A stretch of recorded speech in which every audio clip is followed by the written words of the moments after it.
My son asked me at dinner, "Why does Daddy cry in the garage every night after you go to bed?" I froze mid-bite when William asked the question. Derek stopped chewing and looked at our 6-year-old son, then at me. Derek asked William what he meant, keeping his voice casual despite his now motionless fork above his plate. "I saw you," William said. "Last night and the night before. I got up to pee and looked out my window. You were sitting in your car with the inside light on." Derek explained he was just organizing stuff and sometimes needed quiet time to think about work. Ruffling William's hair as he spoke, William seemed satisfied and asked for more ketchup. The conversation shifted to his upcoming soccer game on Saturday. Throughout dinner, Derek didn't look at me once. That night, I pretended to fall asleep early. Around midnight, I heard Derek slip out of bed. I waited 5 minutes before following him downstairs and peeking through the kitchen window that overlooked the garage. Sure enough, Derek sat in his car, hunched over the steering wheel. The next morning at breakfast, William was at school and Derek had already left for work. I opened his laptop, something I'd never done before. His browser history showed nothing unusual, just work emails and sports websites. On Thursday, I drove to Derek's office during lunch hour. The receptionist, Sophie, greeted me with surprise. Sophie told me Derek had stepped out for lunch with his team, supposedly celebrating the Wilson contract. When I asked about this contract, her smile faltered. She mentioned it was the big project he'd been working on for months, the one that kept him working late all those nights. This confused me because Derek hadn't mentioned working late. He'd been home for dinner every night. I quickly made an excuse about forgetting something at home and left. That evening, I called my friend Lucy while driving to pick up William from soccer practice. I confided in Lucy about Derek's strange behavior, telling her William had caught him crying in the garage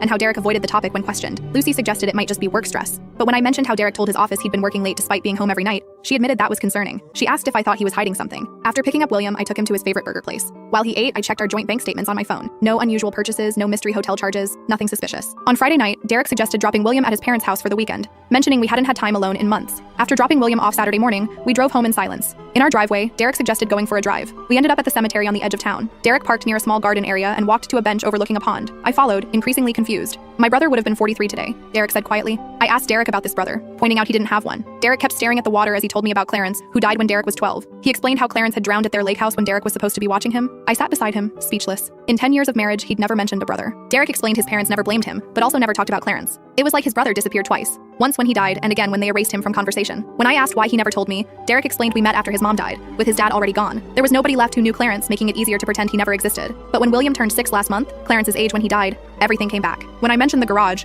Derek admitted finding a box of photos in his dad's storage unit. He'd been looking at them at night, unable to show me or find the words to explain. Sunday afternoon, Derek brought the box inside. Together, we spread decades-old photographs across our living room floor. William returned from his grandparents and joined us, asking about the smiling boy who looked like Daddy. Derek told William it was his Uncle Clarence, adding that he would have loved him. That night, I heard footsteps again. But this time, Derek wasn't headed to the garage. He stood in William's doorway, watching our son sleep. "I'm done hiding in the garage," he whispered when I joined him. "I just needed to remember how to say goodbye."